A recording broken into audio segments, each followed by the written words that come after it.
ప్రస్తుతం జాతీయ ఆదాయంలో అత్యధిక వాటా సమకూర్చున్నది అని. Which sector currently contributes to the highest share to the national income? Which sector currently contribute to the highest share to the national income అని. జాతీయ ఆదాయంలో అత్యధిక వాటా సమకూర్చున్నది అంటే జాతీయ ఆదాయం అనేది మనకు 3 రంగాలకు వస్తుంది. ఒకటి వ్యవసాయ రంగం, 2 పారిశ్రామిక రంగము, 3 సేవా రంగం. జనరల్ గా primary sector, secondary sector, territory sector. Primary sector called agriculture sector,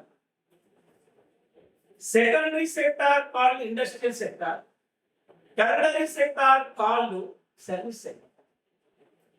మరి వాస్తవానికి కరెంట్లీ అన్నాడు, ప్రస్తుతం అన్నప్పుడు మనకు జాతీయ ఆదాయంలో అత్యధిక వాటా సమకూర్చేది సేవా రంగము, service sector, agriculture sector, B answer, C industrial sector, fourth D, none of the saving column.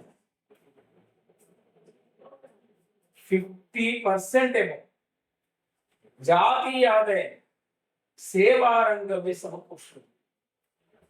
50% ఏమో industrial sector and agriculture sector contributes to 50%.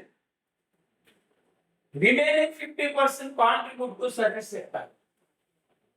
Major contribute to service sector. అత్యధికంగా కాంట్రిబ్యూట్ చేసేది సేవా రంగమే జాతీయ ఆదాయం.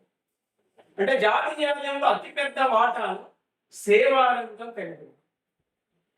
ఇది కరెంట్లీ అన్నాడు కాబట్టి మనం ఆన్సర్ చేయాలి. 1950-51 బిఫోర్ ఇండిపెండెన్స్, మరి ఆఫ్టర్ ఇండిపెండెన్స్ 1948-49 50-51 ఇయర్లో అత్యధిక వాటాను సమకూర్చేది అప్పుడు వ్యవసాయ రంగము. ఆ డేట్ ఇస్తే వ్యవసాయ రంగం చేయాలి.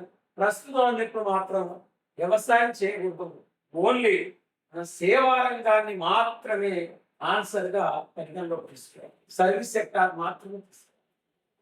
మరి ఇది మనకు ఆన్సర్.